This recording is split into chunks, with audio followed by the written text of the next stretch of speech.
¿Puedes darnos tu impresión de la primera clase de la UPM? Fue como sumergirnos en las profundidades de nuestra espiritualidad en todas sus facetas. De cara a la Asamblea General de 2026, siento que fue una inspiración del Espíritu Santo el profundizar en los estatutos para saber mejor quiénes somos, hacia dónde vamos y reconocernos a nosotros mismos.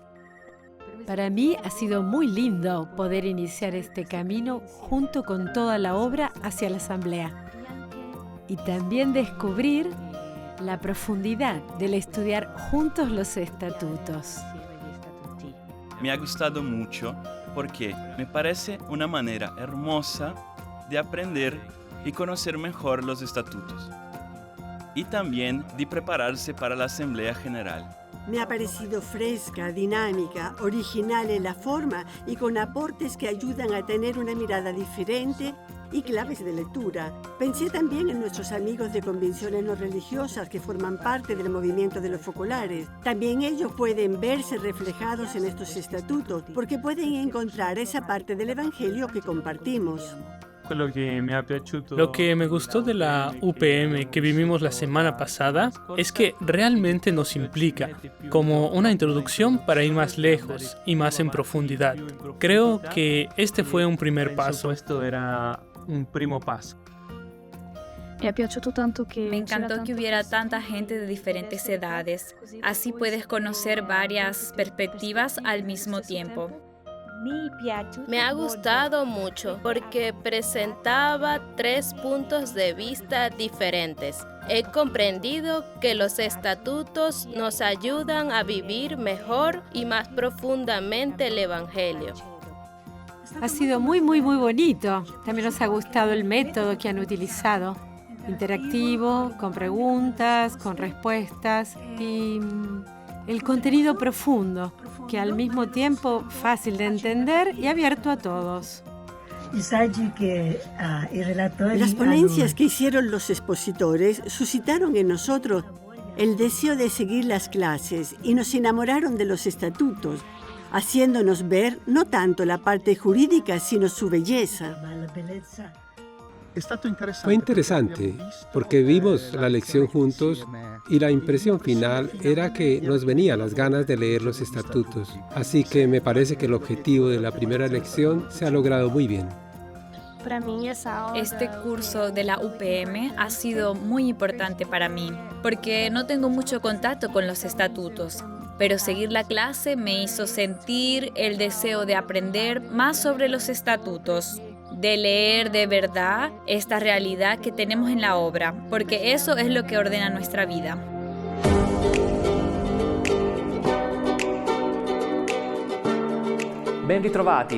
Bienvenidos de nuevo. Aquí estamos para la tercera clase de la UPM de la obra de María, o sea, del movimiento de los focolares. Volvemos a reunirnos hoy porque hemos vivido juntos, como recordarán, las 2 primeras lecciones. La primera en enero, que fue una introducción a estas etapas de enero a mayo sobre los estatutos generales de la obra. La segunda, en el pasado febrero, fue una especie de profundización sobre las reglas y los estatutos en la vida consagrada y en los movimientos eclesiales. Hoy, en cambio, daremos un salto en la historia de nuestros estatutos de la obra de María. Veremos además qué papel desempeñan para nosotros a nivel de herencia, identidad, actualidad y profecía. No es casualidad que Valentina y yo estemos hoy precisamente en la Casa Marisa, a unos pasos del centro de la obra. Aquí se encuentra el archivo general del movimiento de los focolares y el centro Chiara Lubich. Imagínense, aquí está todo el patrimonio cultural y espiritual del carisma de la unidad, de su fundadora Chiara Lubich y también de los 2 cofundadores Pasquale Foresi e Igino Giordani. Para iniciar esta inmersión en la historia, damos la bienvenida a Lucía Viniente, o más bien tendríamos que decir que es ella quien nos acoge. Lucía, hoy eres tú la anfitriona. Sí, es verdad. De hecho, Lucía es la responsable de la sección histórica del Centro Chiara Lubich, con sede en esta casa. Lucía es también miembro de la Comisión para la Revisión de los Estatutos y es profesora en el Claretiarum, el Pontificio Instituto de Teología para la Vida Consagrada. Bueno, Lucía, hoy te pedimos que nos guíes en este recorrido, en esta lectura histórica de los Estatutos de la obra de María. Adelante.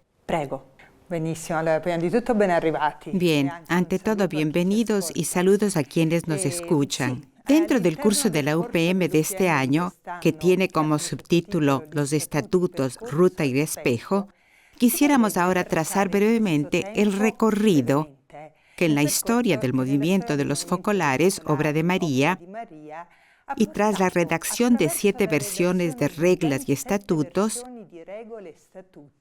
llevó a los primeros estatutos generales aprobados en 1990. Revisados más tarde, incluyendo algunas novedades maduradas en el tiempo, se aprobaron nuevamente en 2007, un año antes del final de la vida terrena de Chiara Lubich.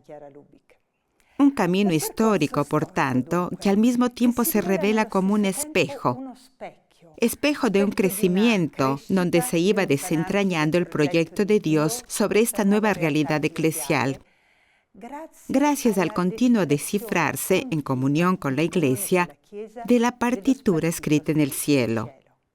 A lo largo de este camino no faltaron acontecimientos que a primera vista podrían considerarse adversos, pero que en realidad han sido muy valiosos para la maduración de una obra de Dios.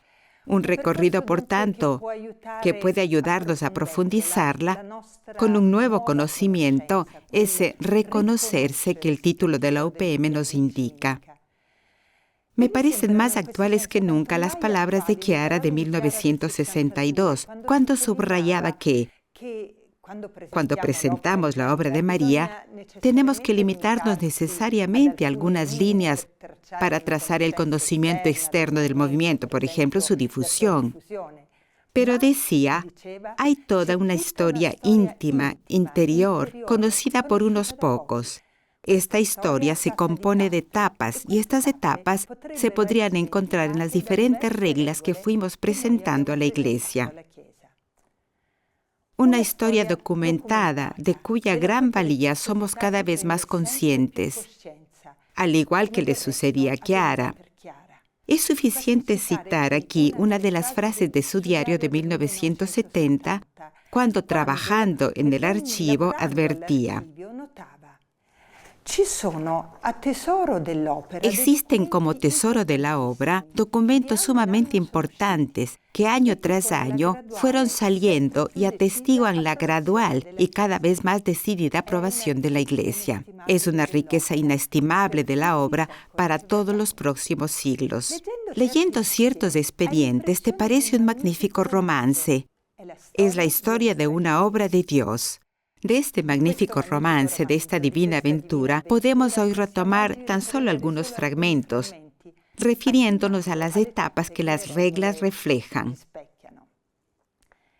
Se sabe que el 7 de diciembre de 1943, Chiara estaba muy lejos de la idea de fundar un movimiento.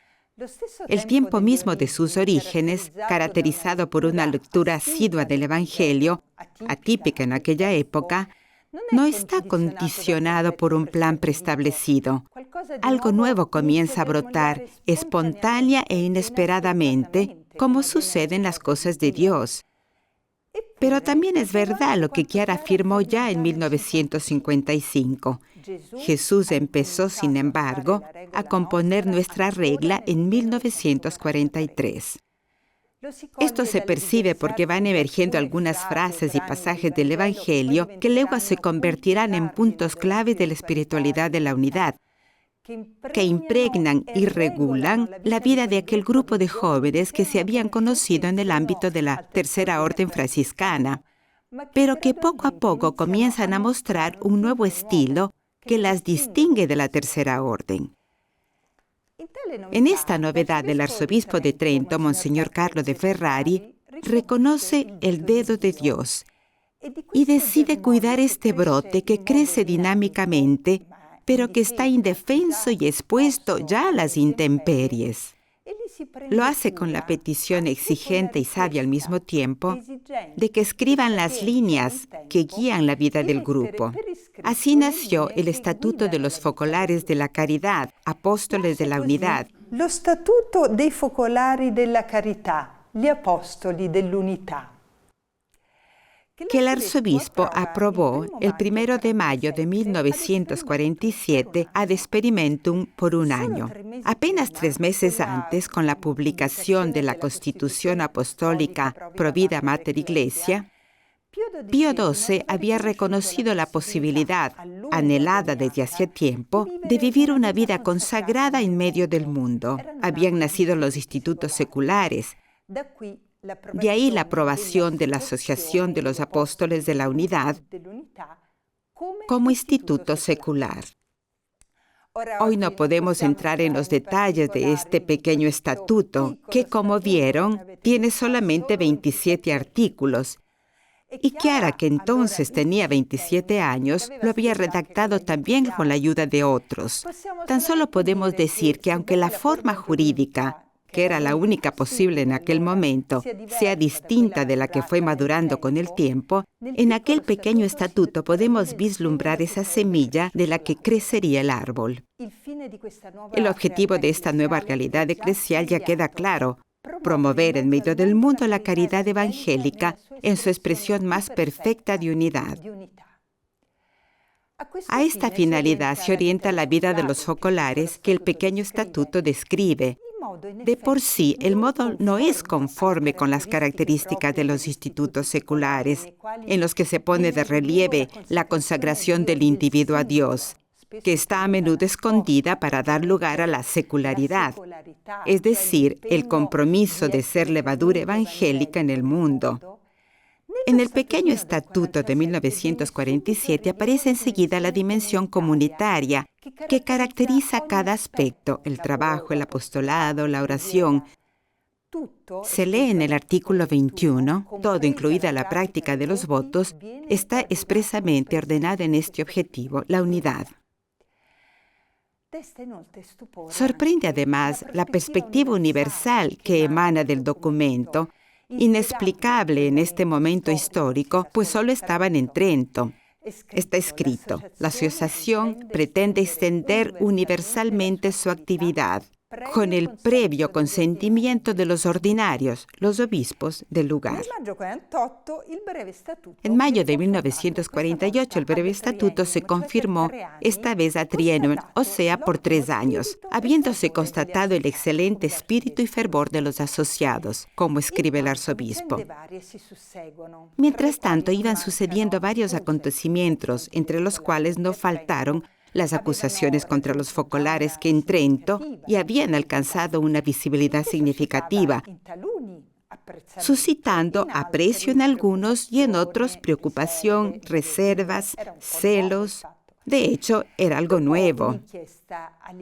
Después de una investigación a nivel diocesano, que terminó favorablemente para los focolares, en julio de 1948 la intervención de algunos sacerdotes llevó el asunto a Roma.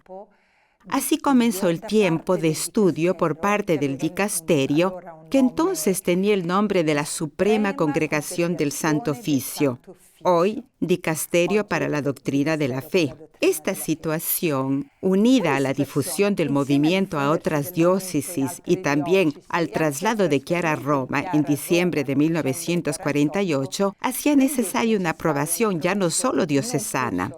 Fue a un religioso stigmatino experto, el padre Giovanni Battista Tomasi, a quien el arzobispo de Ferrari confió la tarea de estar junto a Chiara para la redacción de una regla. Con ella también está Igino Giordani. Es el año 1949, un año, junto a los 2 siguientes, de una luz especial. Junto a la comprensión de realidades celestiales, Chiara ve la obra, su designio, su vida. Lógicamente, esto se irá precisando con el tiempo, pero a esta luz, a la que está vinculado el nombre mismo de Obra de María, llevará a Chiara a afirmar que, si el movimiento como corriente espiritual nació en 1943, la Obra de María nació en 1949. Es en estos años cuando la misma comunidad situada en el corazón del movimiento, el focolar, intuida en Loreto ya en 1939, comienza a tomar forma a imagen de la familia de Nazaret, como convivencia en medio del mundo de vírgenes y casados, todos donados a Dios, aunque de forma diferente. Precisamente Giordani será el primer focolarino casado. Los focolarinos casados, indicados como focolarinos no de vida en común, están ya presentes en el proyecto de regla de 1951, en la que no nos detendremos ahora por razones de tiempo, considerando también que no fue sometida al examen de la Iglesia. Pero hay que subrayar que, estando acompañada por muchas citas de la Sagrada Escritura, se siente vibrar en ella la luz y el fuego del Evangelio. El fuego del Evangelio que empapa la vida del focolar allí descrita, las relaciones entre los miembros, la irradiación al exterior, confirmando la apertura a una dimensión universal. Mientras tanto, el estudio de parte del Santo Oficio continúa, con medidas importantes. El nombramiento de un visitador, el franciscano Padre Enrico Corrà, en mayo de 1951, y poco después, la indicación clara del Santo Oficio: el movimiento no esté en manos de la LUBIC, que comunicó discretamente el Padre Corrà a Monseñor de Ferrari, lo que llevó a Chiara, en febrero de 1952, a dimitir como dirigente del movimiento de los focolares de la unidad, permaneciendo como una simple focolarina. Estas son sus palabras en la carta. A juicio expresado por Padre Corrà sobre el movimiento, en realidad positivo, sigue en 1954 un cambio de guardia con un nuevo visitador, también el franciscano, el Padre Alfonso Orlini, conocido como persona rigurosa y severa. Muy contrario al movimiento, trabajó incansablemente recorriendo diversas ciudades de Italia. Se quedó impresionado e incluso convertido, según reconoció después de visitar 2 focolares. Algunos aspectos, sin embargo, le parecieron demasiado nuevos e imposibles de acoger. Entre ellos, además de la participación de sacerdotes y religiosos, que él siempre obstaculizaba, estaba también la vocación de los focolarinos casados. Orlini pide a Chiara que le prepare en breve un borrador de la regla. Orlini chiede a Chiara di preparargli in poco tempo una bozza di regola. Chiara sí lo hace, pero conociendo la posición del franciscano, también le escribe una larga carta donde le implora que encuentre una fórmula, en la que entonces se llamaba Orden de María, para que junto con la primera rama, la de los focolarinas, y la segunda, los focolarinos, algunos de los cuales se sienten llamados al sacerdocio, encuentren su lugar también los focolarinos casados. Ella escribe: si la perfección consiste máximamente en la caridad, ¿quién nos impedirá de tenerla? ¿Quién nos separará de la caridad de Cristo? Quizás de estar casados. Si para Dios lo que vale es el amor, la caridad, ¿acaso la Iglesia, esposa de Cristo, no sabrá interpretar sus gustos y dejar la obra tal como Dios, subrayado, la ha suscitado? Los meses de otoño de 1954 estuvieron pues acompañados de inquietud. Estamos seguros de que las buenas intenciones de Padre Orlini, que trabaja sinceramente para que los focolares sean aprobados, pero también somos conscientes de que lo que el franciscano presenta en la Iglesia es según su línea personal. Así que son momentos que, escribe Chiara, delicados y tremendos, en los que parece que nacerá, sí, pero nacerá siendo otra cosa. En realidad no sucede nada. En el progresivo estudio de la Iglesia se introducen nuevas figuras. En primer lugar, Pasquale Foresi, el primer focolarino ordenado sacerdote en 1954, poco después de la muerte de Padre Tomasi. Encardinado en la diócesis de Trento, el arzobispo lo encarga como asistente del movimiento. De las otras figuras logro solo mencionar aquí la del conocido jesuita Padre Riccardo Lombardi y sus esfuerzos por fusionar los focolares para salvarlos con la obra Mundo Mejor, fundada por él. Mientras tanto, el Santo Oficio aparta de él al Padre Orlini, favorable al movimiento. Un padre dominico se encarga de hacer una nueva relación. Lo hace y propone la disolución del movimiento. En julio de 1957, el Santo Oficio acepta esta propuesta, pero la disolución del Papa Pío XII no la firma. El Papa acepta, en cambio, la opinión del cardenal Pizzardo, secretario del Santo Oficio, equivalente al actual prefecto, que propone una nueva visita canónica conducida por una figura estimada que ya había intervenido para frenar el proceso de fusión con la obra Mundo Mejor. Era el padre jesuita Giacomo Martegani. Se podría hablar largamente de la segunda mitad de la década de 1950, que conocen un desarrollo general de la obra tanto en su difusión, llega a los otros continentes, como en la variedad de vocaciones que la componen. Junto a la Orden de María, con las 3 ramas que hemos mencionado, toma forma la denominada Liga, integrada por sacerdotes y religiosos de diferentes carismas. No falta además su componente laical, que expresa la humanidad que Chiara había visto como parte del designio de Dios sobre Giordani. A esto se le da el nombre de movimiento y se enriquece en 1956 con el nacimiento de la vocación de los voluntarios de Dios, una realidad pues en continuo crecimiento, como lo demuestra también la afluencia cada vez mayor de público a las Mariápolis de verano, donde hay personas de todas las edades y vocaciones. Se adelantan a su tiempo además los primeros encuentros con cristianos de diferentes denominaciones. No falta contactos con fundadores de realidades eclesiales, así como con personas de convicciones diferentes.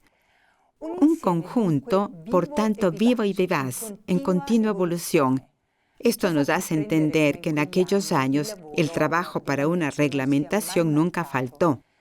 Aunque cada vez resultara más complejo encontrar una forma jurídica para un organismo compuesto así, con laicos en su centro, pero no entraba en absoluto en las posibilidades que ofrecía el Código de Derecho Canónico vigente, el de 1917, que reflejaba una visión piramidal de la Iglesia, que reconocía una clara preeminencia al Estado clerical, distinto, así estaba escrito, por institución divina del Estado laical.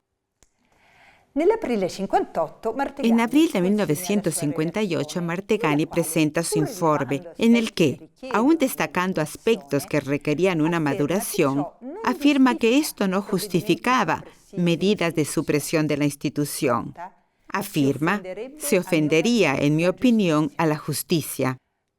Esto explica por qué en los meses siguientes hubo señales explícitas de que se acercaba la aprobación. El mismo Pío XII hizo transmitir en privado a Chiara la noticia de que la obra no sale del Santo Oficio porque la haya recomendado a alguien, sino porque es obra de Dios.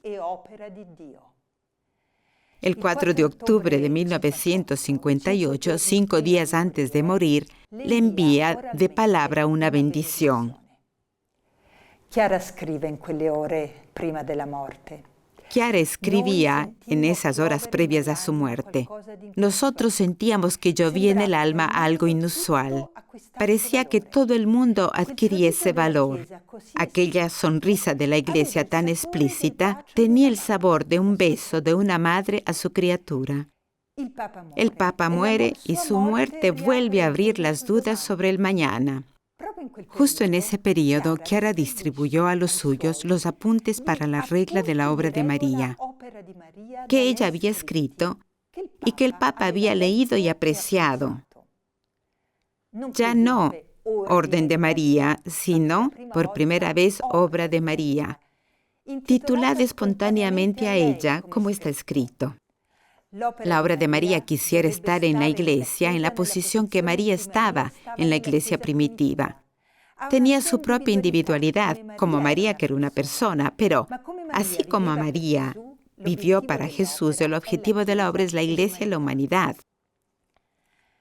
Los apuntes del 58 habría que leerlos con calma, son páginas muy hermosas, en las que se reconoce nítidamente el carisma y la mano de la autora. Leemos en las notas preliminares: hay en toda la obra el sello de la unidad y de la Trinidad de Dios.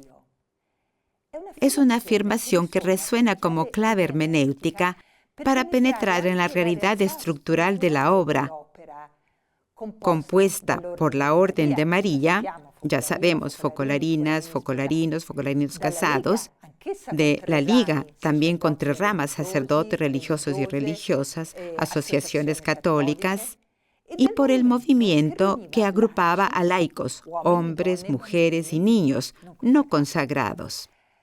Esta unidad y diversidad se expresa así.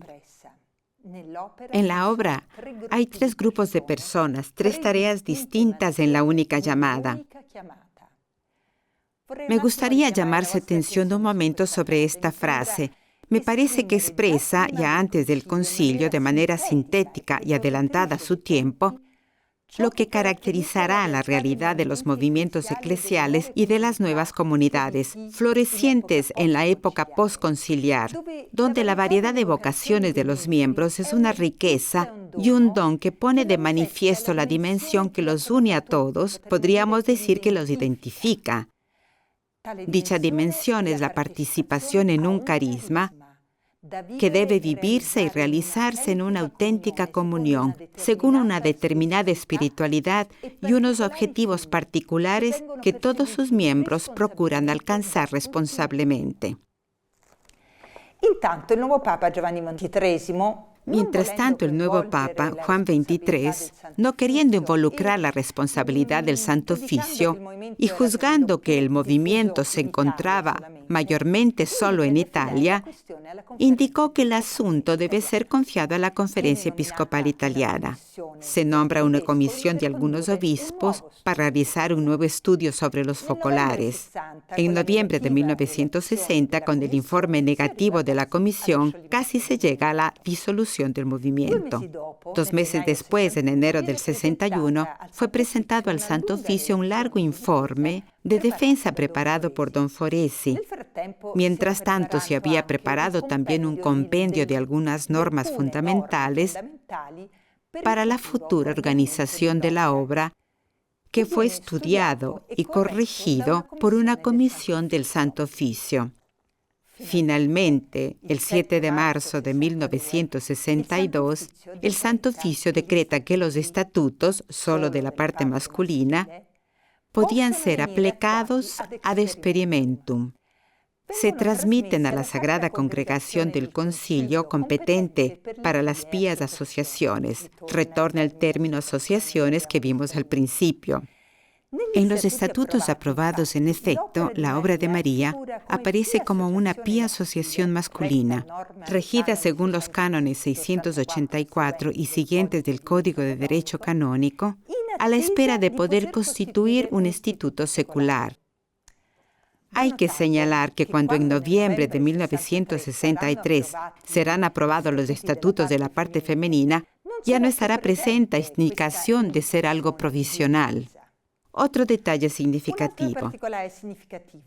En la edición de ambos estatutos, figura en la primera página o incluso en la portada, este es el primero de la parte masculina, el contenido del artículo 9, que ya estaba presente en el convenio presentado al Santo Oficio. Más tarde pasará a ser la premisa en los estatutos generales de la obra de María.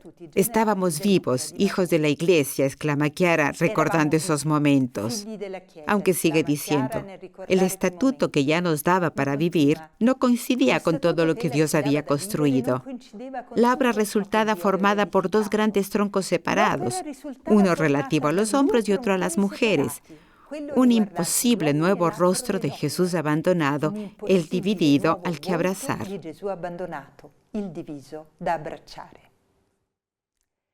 Ci avviciniamo alla meta. Nos vamos acercando a la meta. Durante una audiencia histórica de Pablo VI, le concedió a Chiara, en octubre de 1964, ella pudo hablarle de todo esto. Desde entonces, el camino hacia la aprobación avanza rápidamente. En diciembre del 64, se declara cerrada la visita apostólica y la obra queda aprobada definitivamente. Mientras tanto, se está trabajando en el estatuto de un Consejo de Coordinación, un punto de unión que garantice el incremento del espíritu de unidad y la coordinación de las actividades comunes entre las dos secciones de la obra. El estatuto es aprobado experimentum en enero del 66. De los años siguientes no podemos dejar de destacar al menos un momento importante. En diciembre del 78, la Congregación para el Clero responde positivamente a una instancia presentada por Chiara como presidenta, Don Foresi como asistente del movimiento, en la que se pide, dada la naturaleza predominantemente laical del movimiento, poder depender del Pontificio Consejo para los Laicos, pero salvaguardando, son palabras de la carta, la irrenunciable pertenencia a la obra de sacerdotes religiosos y religiosas que constituyen parte integrante de la obra misma. En la obra, todavía en fase de fundación, se sigue trabajando para su forma estatutaria. A partir del 79, Chiara, con Don Foresi, Leonello Bonfanti, Antonio Petrilli y otros focolarinos, le dedican mucho tiempo para llegar a la redacción definitiva de los estatutos generales de la obra de María, que quedan aprobados el 29 de junio de 1990, fiesta de los santos Pedro y Pablo. Al día siguiente, Chiara y un grupo de focolarinos son recibidos en el Pontificio Consejo para los Laicos por el cardenal Eduardo Pironio, que era entonces presidente de dicho dicasterio y que en el 2023 fue proclamado beato.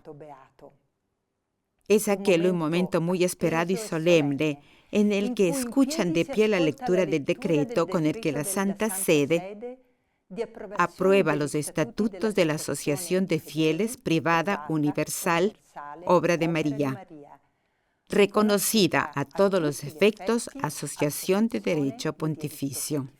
Dejemos ahora que las imágenes nos lleven a aquel día, a la alegría de aquel día, y nos ayuden a acoger con la solemnidad de aquel momento los estatutos, como dijo Chiara en una conexión, como uno de los regalos más grandes del Señor. Come uno dei più grandi doni del Signore.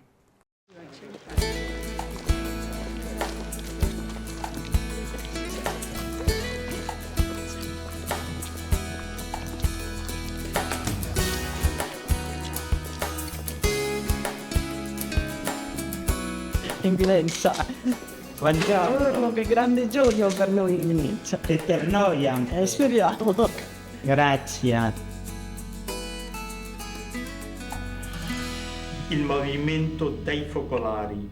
El movimiento de los focolares, Obra de María, fue aprobado por la Congregación del Concilio con decreto del 5 de diciembre de 1964 como pía unión dotada de un estatuto especial, dado que sus miembros habían manifestado el deseo de permanecer a la espera de la nueva legislación canónica sobre las formas organizativas del apostolado de los laicos, en previsión de que se crearan nuevas formas jurídicas en las que encuadraran más adecuadamente su espíritu y sus ideales de apostolado.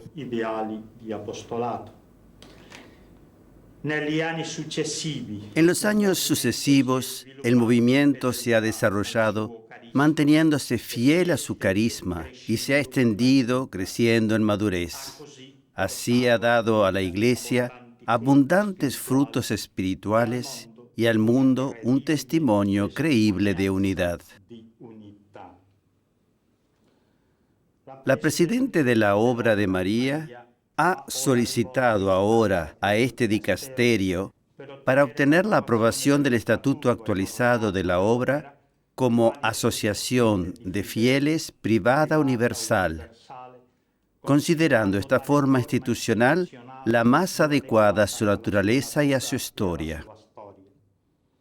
Adheriendo a tal solicitud, este Pontificio Consejo para los Laicos, en virtud de los cánones números 298-311 y 321 hasta el 329, aprueba dichos estatutos actualizados y confirma como una asociación de fieles privada y universal con personalidad jurídica en el ordenamiento canónico por decreto de la Santa Sede a la asociación denominada Obra de María, Movimiento de los Focolares, declarándola a todos los efectos asociación de derecho pontificio y estableciendo que, como tal, sea reconocida por todos. Con el deseo de un empeño misionero fecundo al servicio del Evangelio y de la Iglesia, siguiendo las huellas de María y de una fructífera colaboración según el espíritu del movimiento con los hermanos de otras confesiones y de otras religiones y con todos los hombres de buena voluntad para la gloria de Dios y para el bien de la Iglesia y del mundo, bajo la guía del Espíritu y la materna protección de la Madre de Dios. De la Madre di Dio. Firmato Cardenal Pironio e Monseñor. Entonces les hago entrega de esto, pero antes, si me lo permiten, releyendo ahora el texto, ha dado a la Iglesia abundantes frutos espirituales y al mundo un increíble testimonio de unidad. Es hermoso poder decir de una obra y de un movimiento que el Señor la ha bendecido en forma extraordinaria, ya sea en la comunidad eclesial, como más allá de la comunidad eclesial, con un dinamismo misionero y en comunión, digamos así, esperando una comunión más profunda, aún con otras religiones u otras formas de religiosidad. Altre forme di religiosità.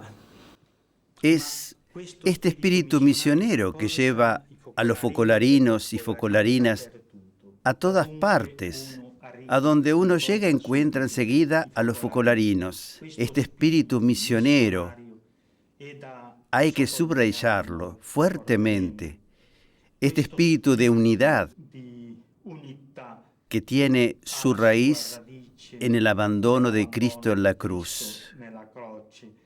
Esta unidad que proviene necesariamente del anonadamiento total de Cristo muriendo en la cruz. Esto produce muchos frutos en el mundo. Y tengo que subrayarlo hoy como en nombre del Santo Padre, con quien estuve el jueves pasado. Agradecer todo lo que el movimiento, la obra de María, ha hecho en la Iglesia y por nosotros concretamente, aquí en el Consejo Pontificio para los Laicos. Les deseo que la obra crezca cada vez más, que se desarrolle con el dinamismo del Espíritu Santo y produzca abundantes frutos. Este es mi deseo y expreso una vez más mi alegría personal y la alegría del Pontificio Consejo para los Laicos. Gracias, gracias. Haremos lo mejor posible, Eminencia, para realizar lo que usted nos ha dicho. Gracias, Lucía. Gracias de corazón por este maravilloso video, algo de la historia de la aprobación, pero sobre todo por este viaje que hemos vivido juntos sobre la redacción y la aprobación, sobre el reconocimiento por parte de la Iglesia de nuestros estatutos generales. Gracias, gracias a ustedes. Es justamente contemplar juntos.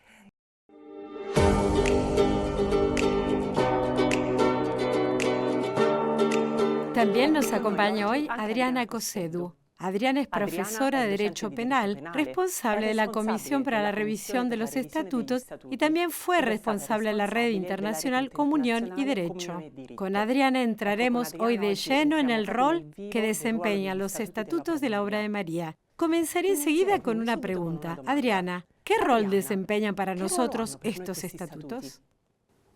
Una bellissima domanda que tutti abbiamo in cuore. Una hermosa pregunta que a todos nos interesa, así que intentemos juntos buscar una respuesta. Vayamos a 2007, cuando se aprueban importantes cambios en los estatutos, en los que Chiara trabajó personalmente ya en 2003.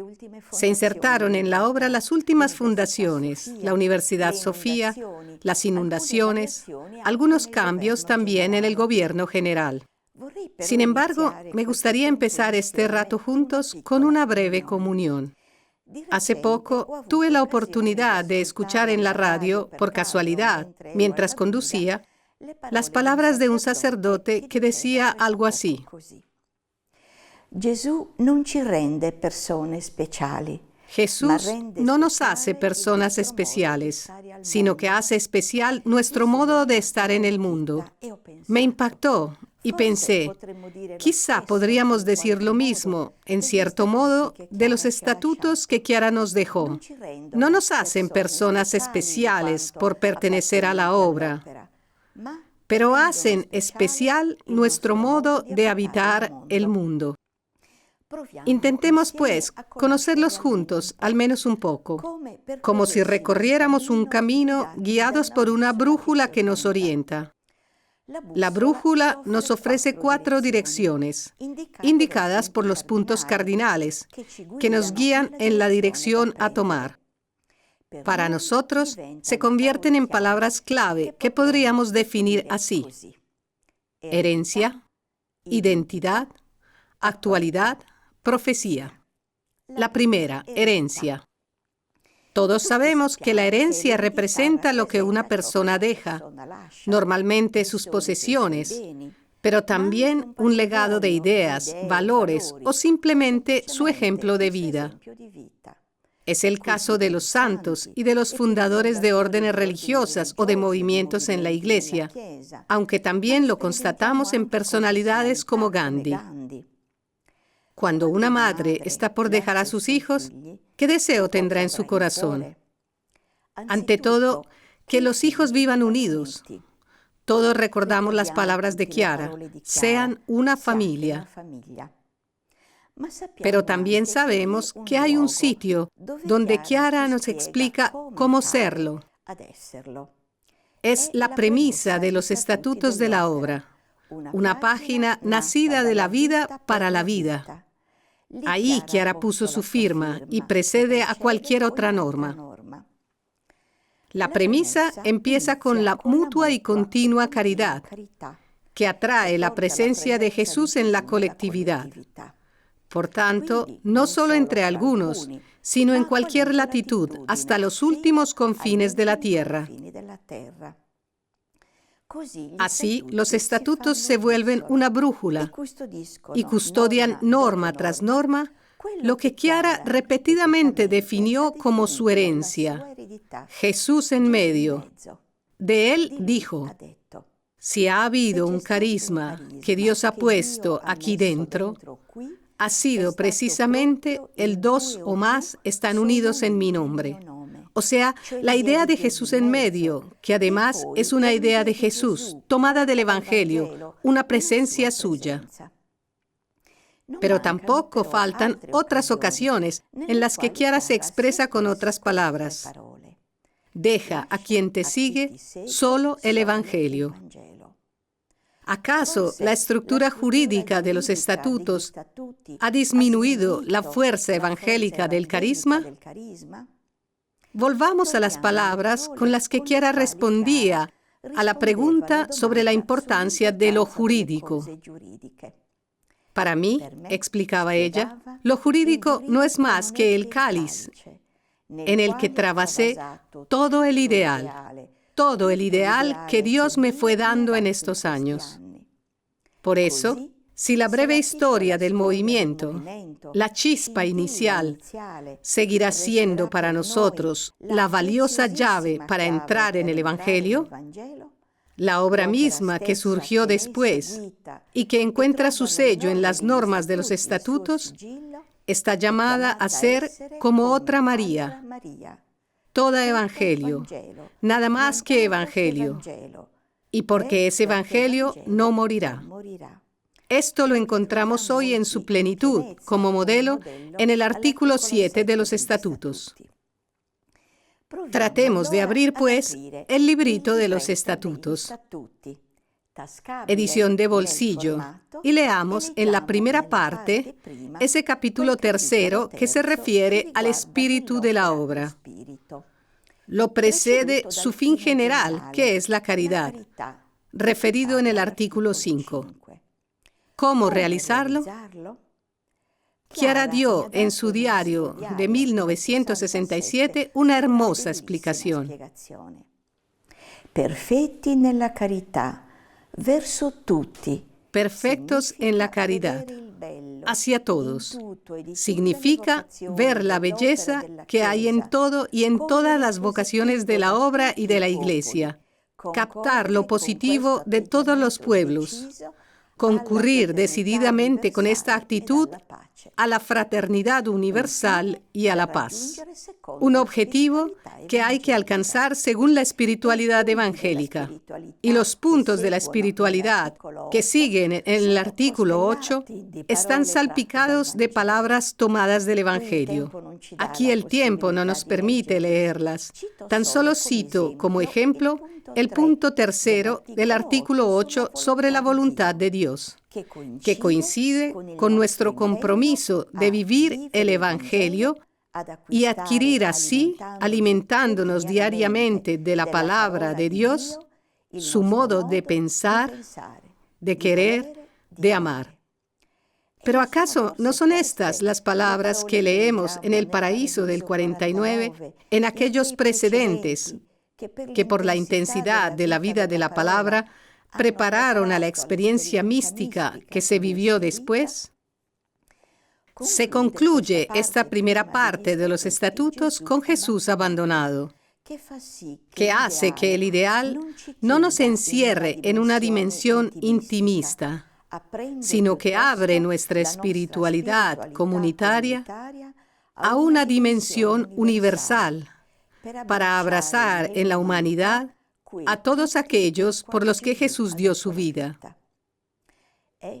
Esta primera es la parte de los estatutos que contiene el núcleo esencial, irrenunciable, la identidad carismática de la obra, aprobada en la forma más libre permitida en el Código de Derecho Canónico. Una asociación privada, universal, de derecho pontificio. En ella está su naturaleza, con los elementos constitutivos esenciales, su finalidad, que recoge la esencia del carisma, su espíritu, que custodia la fisionomía carismática. Pasemos a la segunda palabra, identidad encarnada. Volvamos al 7 de diciembre de 1986. Hablando a las focolarinas, Chiara explicaba que los estatutos son lo más importante que un fundador debe dejar. Son sumamente importantes, porque en los estatutos está toda la vida de una obra, cómo está hecha la obra. Contienen todo, cómo está gobernada la obra, cómo está conducida. Tan es así que Chiara dijo: además de Jesús en medio, lo segundo que salvará la obra serán los estatutos. En nuestra brújula encontramos así los rasgos de la identidad de la obra en la segunda parte de los estatutos dedicada a su estructura y composición, con su variedad de vocaciones, ramas y movimientos de amplio alcance, cuya pertenencia a la obra comporta derechos y deberes diversificados, como dice el artículo 13. De hecho, por su apertura universal, forman parte del movimiento, ya lo leemos en el artículo 1, también cristianos de otras iglesias y comunidades eclesiales, personas de otras religiones y de otras convicciones, sobre la base del respeto de sus diferencias, pero con el común horizonte de la unidad de la familia humana, como indica el artículo 6. Cuando, después de la aprobación de los primeros estatutos de la Obra 1 en 1990, Chiara los presentaba al retiro de la Asamblea, explicó: los estatutos representan en la obra lo que para un arquitecto representa el proyecto de una casa, con una diferencia. Mientras que un arquitecto debe hacer primero el proyecto y después la casa, aquí primero viene la casa. Es decir, se construye una obra y después esta obra se expresa en el estatuto, o sea, su idea. Algo así como el Padre expresa al Verbo, la idea de sí mismo. Los estatutos, proseguía Chiara, no son como los que se hacen en este mundo. Son algo totalmente diferente. Son de una obra de Dios, nacida en el seno de la Trinidad. Y en el reconocimiento del carisma por parte de la Iglesia Católica, también toda su organización es expresión del carisma. A este punto quisiera volver a la raíz para compartir algo que me ha impactado profundamente. Son las palabras de Chiara sobre Foco, considerado siempre, junto con Don Foresi, un cofundador de la obra. Dice Chiara: el encuentro con Giordani maduró una nueva composición de la obra. Es una sensación profunda y conmovedora al abrir los estatutos de nuestra obra, que la Iglesia ha aprobado ya por los siglos. Veo en ellos algunas realidades que nunca habrían aparecido si Foco no hubiera estado presente, porque él, como padre de familia, político, escritor, llevaba en sí una apertura a las realidades humanas, tanto que para Chiara siempre representó la humanidad, y con esta el movimiento entero. Y Foco, haciéndose casi eco de Chiara, en una carta del 24 de septiembre de 1964, escribió: nosotros, laicos casados, llevamos esos tesoros a ambientes donde habitualmente no llegan ni los sacerdotes ni las monjas. El compromiso es grande, de una audacia precursora, revolucionaria. Si tiene éxito, dará a la Iglesia la fuerza decisiva para instaurar el diálogo con el mundo. Así, si con Don Foresi se realizaba la encarnación de la obra y con ella también su gobierno en el centro y en las zonas, a lo que están dedicadas en los estatutos las partes cuarta y quinta, con Foco se abrían de par en par las puertas a la humanidad. Entonces nos preguntamos, en esta realidad tan variopinta de jóvenes, consagrados, familias, niños, empresarios y religiosos, profundizar la identidad como obra tal vez la hace autorreferencial. Si acogemos las palabras del Papa Francisco, que invitaba a los obispos en América a no mirar hacia abajo, a la propia autorreferencialidad, sino siempre hacia los horizontes de Dios, nos reconocemos también nosotros en el horizonte que los estatutos nos entregan, ya en lo expresado en el artículo 3, dirigir nuestra mirada hacia el utomnes y orientarnos a la renovación de los individuos, de la Iglesia y de la sociedad. Veamos la tercera palabra, actualidad, o tal vez también actualización. Hoy, los numerosos conflictos, las múltiples polarizaciones, la incapacidad de escucha y diálogo como armas alternativas para gestionar las innumerables problemáticas, parecerían alejar cualquier horizonte de encuentro en la imposibilidad de influir en los poderosos y oponerse a la violencia. Pero el amor vive también en el silencio de María, que con su sí cambió el curso de la historia. Es un amor evangélico que llega a entrar en los aspectos concretos de la vida de la obra y de las personas, hasta hacer nacer, como dice el artículo 23, en apertura a la tercera parte de los estatutos, obras y actividades específicas. Los diferentes aspectos nacidos del Espíritu Santo reflejan para Chiara, precisamente en virtud de su origen, la dinámica de muerte y resurrección. ¿Muerte de qué? De ese aspecto de la vida tal como se concebía antes. Así lo explica Chiara. Para el rojo, que es el primero de los aspectos de la caridad que se hace vida, moría el viejo modo de concebir la economía, que ha conducido hoy al empobrecimiento de muchos y al enriquecimiento de pocos, para dar vida al nuevo, basado en la providencia de Dios y en la comunión de los bienes, sin olvidar el trabajo constitutivo del hombre en su dignidad. Basta leer los artículos 24 al 27. Y el naranja tiene su novedad en la irradiación del ideal, hasta hacer nacer en los más variados ámbitos las células de ambiente, que pueden, por medio de la unidad en Cristo, dar nueva fuerza a las personas, de modo que a su vez puedan ayudar a otros, como se lee en el artículo 38. Hoy podríamos también pensarlas como células de paz, animadas por el amor para contrarrestar rencores y sanar heridas en las escuelas, en las oficinas, en los hogares. Y el amarillo, ¿qué novedad hay en la oración? No fórmulas que recitar en alguna ocasión, sino rezar siempre, para ser reflejo de las palabras de Jesús acerca del deber de rezar siempre, pero según el camino típico que para nosotros es el amor al prójimo, como dice el artículo 47, hasta perder todo, incluso a Dios, por Dios en el hermano, y en el hermano encontrar la unión con Dios.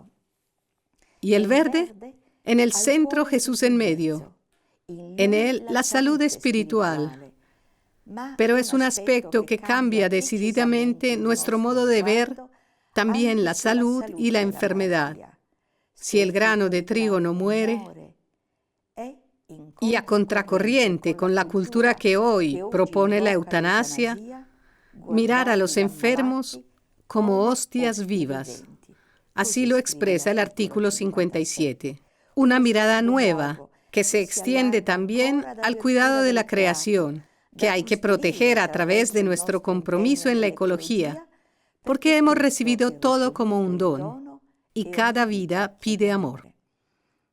Después el azul, para narrar la belleza de Dios amor y presentarnos como sus dignos hijos. Leemos en el artículo 60. Y podríamos seguir, pero sencillamente podríamos extraer de los estatutos ese hilo de oro que en la luz blanca compone y distingue a los múltiples colores. Es el Evangelio, que con sus palabras rocía las normas sobre los aspectos de nuestra vida. Encontramos muchas de ellas desde el artículo 24 al 72. Così gli statuti ne diventano specchio. Así, los estatutos se convierten en su espejo, y no para mirarnos casi con autocomplacencia, sino para entonarnos también hoy con un estilo de vida nacido del Evangelio, llevando el vestido adecuado, según el tiempo y nuestra personalidad, dispuestos a ajustarlo y renovarlo para vivir la cotidianidad, hombre entre los hombres, y participando de los designios de Dios sobre la humanidad, trazar sobre la multitud estelas de luz, y al mismo tiempo compartiendo con el prójimo la injuria, el hambre, los golpes, las breves alegrías. Así hizo Jesús, que no rehuyó la historia de su tiempo, al contrario, fue protagonista de ella. Llegamos a la cuarta palabra, profecía. Volvamos ahora, por un momento, a una pregunta que se le hizo a Chiara. ¿Puedes decirnos qué son para ti los estatutos? Son lo más valioso que tiene el movimiento. Y en aquella circunstancia, Chiara prosiguió. Allí estaba la gracia de la profecía, el don de la profecía. Ya entonces veíamos, cuando no había cosas, el futuro. Y sería lo que Chiara entregaría después a los Yen cuando se reunió con ellos en 2001. Lo que se describe en el estatuto es el carnet de identidad de la obra, como un hijo que tiene aquellos ojos, aquellos cabellos, y les confía dos cosas: la fidelidad al fundador o a la fundadora, y Jesús en medio, y concluye, Él nos iluminará. ¿Hacia dónde? Al fin, que es entre los cristianos la unidad, pero entre todos la fraternidad universal. Un fin inagotable, en vista del cual Chiara, dirigiéndose en 2001 a las comunidades de Chequia y Eslovaquia, recomendó ir más adentro con los diálogos, las inundaciones, las concreciones del ideal. Por eso en la obra, mantener, desarrollar, profundizar, con la certeza de que la casa construida sobre la roca no se derrumba. Y para nosotros, decía, la roca es la unidad. En este tiempo de conflictos, odio y violencia, el compromiso en la obra es decididamente contracorriente. Actuar y realizar, también con los demás, lo más perfectamente posible, el mandamiento nuevo de Jesús. Este es mi mandamiento, que se amen los unos a los otros como yo los he amado. Nadie tiene mayor amor que el que da la vida por sus amigos. Así dice el artículo 8.5. Es el camino a la unidad, que se hace diálogo para llevar a la Iglesia y al mundo lo que falta.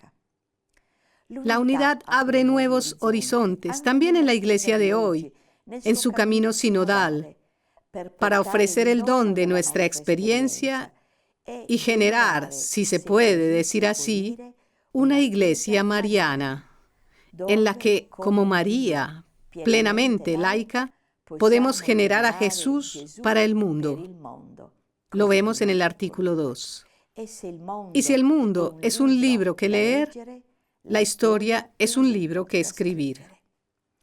Probemos, yendo hacia la conclusión, a recorrer juntos, con la mirada hacia la humanidad y la Iglesia, el artículo 6 de los estatutos sobre el fin específico y proyectar en el futuro los numerosos caminos para realizarlo. Precisamente en Navidad, el Papa Francisco nos invitó en la tribulación de nuestro tiempo a buscar y vivir el amor en el don estupendo del amor recíproco que abre las puertas a la fraternidad. ¿Y acaso no es esta nuestra especificidad? Chiara, en 1997, en su discurso en la ONU, decía: ante las guerras y las muchas justificaciones que siempre se encontrarán para generarlas, hace falta un suplemento arraigado en el valor del amor, ya que, cito, el futuro del mundo, su capacidad de progresar, de encontrar soluciones a sus conflictos y a sus crisis, depende únicamente de la toma de conciencia de los individuos y del compromiso de las personas. Por otra parte, en el preámbulo a la Constitución de la UNESCO, que entró en vigor en 1946, se lee: puesto que las guerras se originan en el espíritu de los hombres, es en el espíritu de los hombres donde deben alzarse los baluartes de la paz. Es una actualidad de vida que siempre se renueva por la capacidad de generar, en vez de enfrentamientos, y por la fuerza de los procesos de reconciliación, no solo buenas praxis, sino una cultura del encuentro. Así, en las relaciones, donde el respeto del otro sabe hacerse escucha y diálogo, se abren caminos para edificar una cultura de la paz, cemento para la unidad de los pueblos. Y al respecto, es bonito leer la parte 9 de los estatutos. Respeto es la palabra elegida para este año 2025 por la Enciclopedia Treccani en Italia. Es siempre hermoso volver a escuchar lo que el Papa Francisco indica hoy a la Iglesia, precisamente para hacer visible y fecundo el ecumenismo, con palabras que casi hacen eco de la vida de comunión en la obra. A ello está dedicada la 7ª parte de los estatutos. El Papa exhorta a caminar juntos, rezar juntos. El escándalo hay que superarlo haciendo las cosas juntos, con gestos de unidad y de fraternidad. El diálogo ecuménico no es una disputa, es un intercambio de dones, y los cristianos podemos anunciar a todos la fuerza del Evangelio, porque lo que nos une es mucho más grande que lo que nos separa. La unidad no llegará como un milagro al final, viene al caminar, la realiza el Espíritu Santo en el camino. Caminar juntos ya es crear unidad. O bien, pensemos en cuántas realidades fueron generadas por el carisma y hoy día son también realidades de la Iglesia. La misma relación y el diálogo con las otras religiones que encontramos en la 8ª parte de los estatutos. De lo que recientemente en el ámbito eclesial se dijo, es un camino revolucionario. Pero una última palabra puede ser la que se lanzó con motivo del encuentro de los jóvenes en Vancouver en 2017. El futuro lo haces tú. Así dijo el Papa Francisco. El futuro de la humanidad no está solamente en manos de los políticos, de los grandes líderes, de las grandes empresas. El futuro está sobre todo en manos de las personas que reconocen al otro como un tú y a ellos mismos como parte de un nosotros. Basta un hombre solo para que haya esperanza, y ese hombre puede ser tú. Después hay otro tú y otro tú, y entonces nos convertimos en nosotros. Y cuando existe el nosotros, ¿comienza la esperanza? No. Esa empezó con el tú. Cuando existe el nosotros, comienza una revolución. Será Jesús, presente en nuestro camino por el mundo, quien la actúe, y con ella se podrá realizar la vocación de la obra, explicada en la fábula florecida a lo largo del Sendero Foco, hacer de la tierra un firmamento. Fare della terra un firmamento. Muchas gracias, Adriana, por tu intervención. Ser protagonistas en la actualización del gran patrimonio que nuestros estatutos representan. Como siempre, gracias a cada uno de ustedes por la escucha. Gracias a quienes nos escribieron después de la última clase. Los invitamos a seguir haciéndolo, enviándonos sus impresiones o preguntas. Pueden hacerlo dejándolos en los comentarios de YouTube o enviando un email a upm@focolare.org. Las respuestas las encontrarás siempre en el canal de YouTube y en la web universitapopolaremariana.org. Antes de la próxima clase que les recordamos será online el 12 de abril.